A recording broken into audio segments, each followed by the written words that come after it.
It's the Andy Snowden radio show. It's the Andy Snowden radio show. It's the Andy Snowden radio show. It's the Andy Snowden radio show. What's the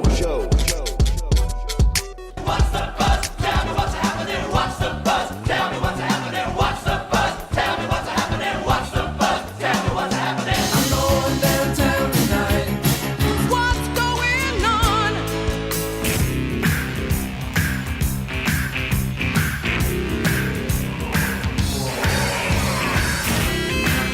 So here we go then with my fourth and final guest of the day.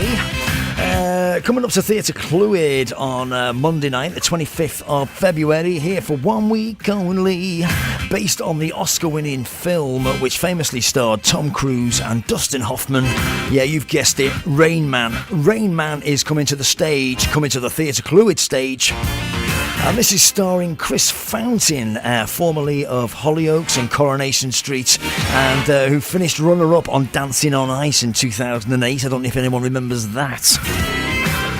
Anyway, I caught up with Chris yesterday, and we had a good old chat about all things Rain Man. And when I was in college, I was a massive fan of Rain Man. Loved it as a piece, loved all the performances and everything. So I had a lot to say about it, as did he. It's an emotional roller coaster of a piece, staged by Bill Kenwright, and well, I'll leave it up to Chris to tell you all the rest. Here he is on the Stage and Screen show, Calon FM, Chris Fountain. I've got to be honest with you, usually, for research purposes, I would have watched the film, but as a student, I watched this film to death. I love it as a story. When I got the opportunity to read for this part, it's great. I mean, it's weird, like you said, it's a fantastic film. It's well-renowned. Tom Cruise and Dustin Hoffman are both absolutely fantastic. It's an Oscar-winning script. So even just to be given the script to have a little read-through, it was phenomenal. I mean, the writing in this show, I mean, it's great when you watch it, but when you actually get to take apart the writing and you look at the story arcs and the kind of stuff that's happening and the repetitions and just like small things that you wouldn't just generally like see as a viewer, like to actually take it apart and really see how clever the writing is, it's a real privilege. Yeah, and Charlie Babbitt as well. I mean, it's a dream of a part for you, isn't it? It's amazing. I mean, to be honest, I've always wanted to play a lead in a play, and it's something I've not done up until this point in my career. But I mean, it's an absolute joy. The kind of journey that Charlie goes on from start to finish in the play is phenomenal. I mean, I've got a lot to do. Don't get me wrong, I was a bit daunted when I originally saw the script, but I kind of relished in it really, and just thought, right, well, let's get stuck in. Learnt all the lines. The director Jonathan was absolutely incredible. Like, because I came into this tour kind of halfway through. Last year there was Matthew Horn and Ed Cilliers playing the two leads. Yeah.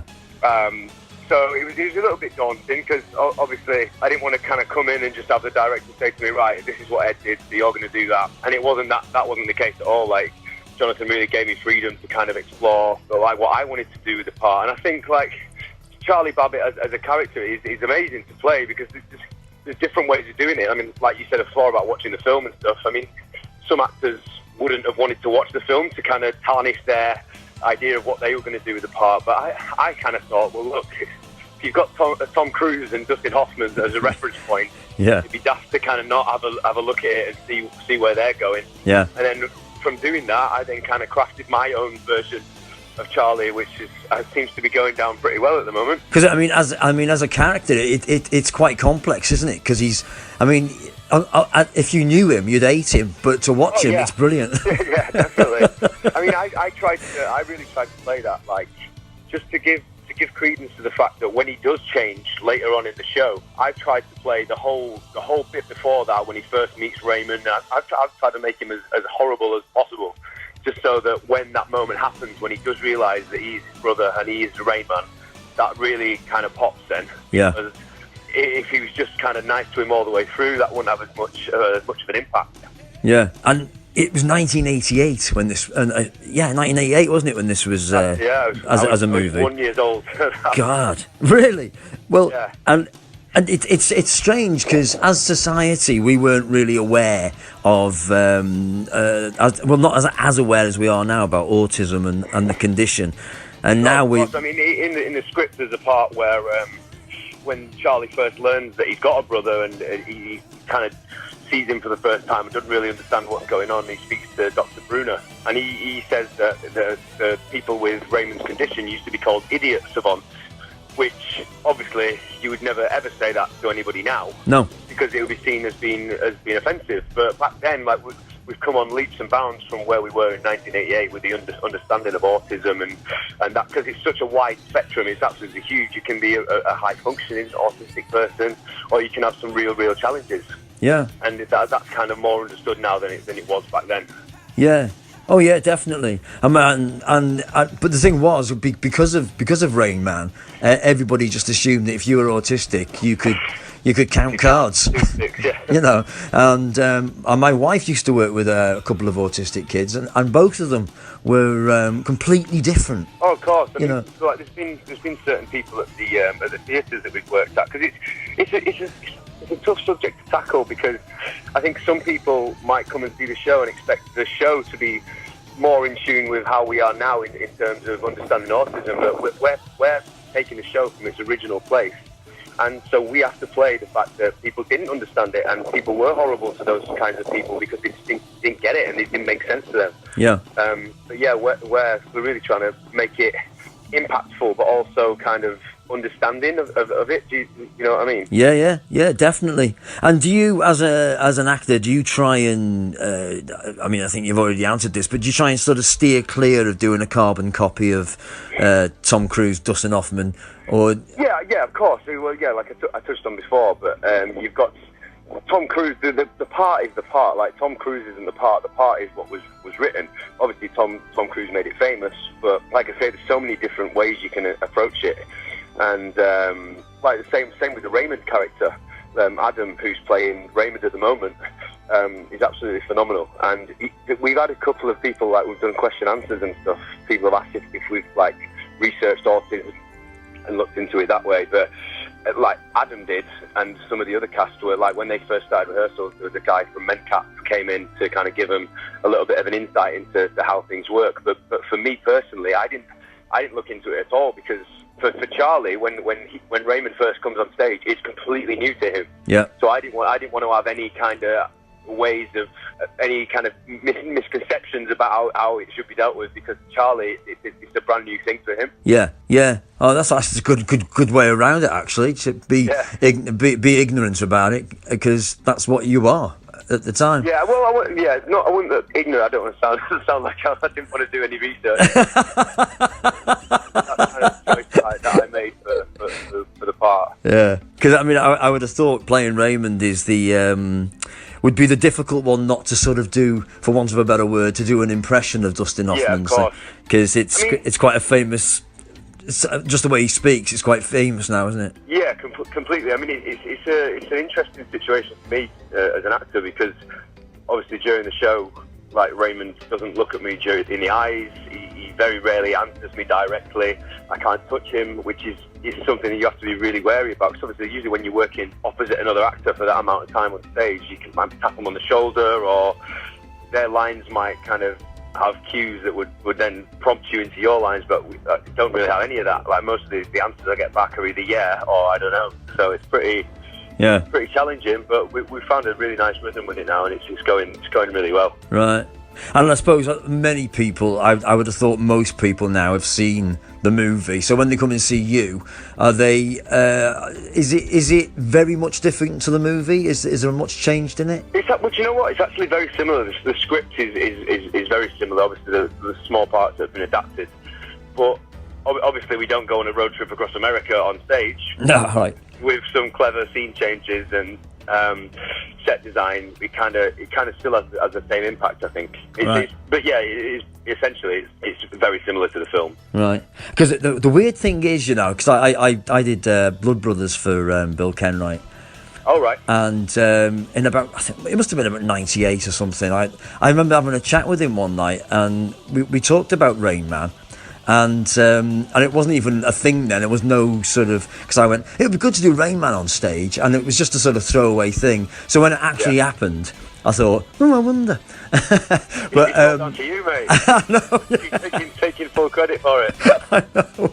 So this production company, like as part of like a kind of an under the Bill Kenwright umbrella, they've got the famous stage screen. I think don't quote me on this, but I think they did Exorcist maybe, and I think they also did Shawshank Redemption. Yeah.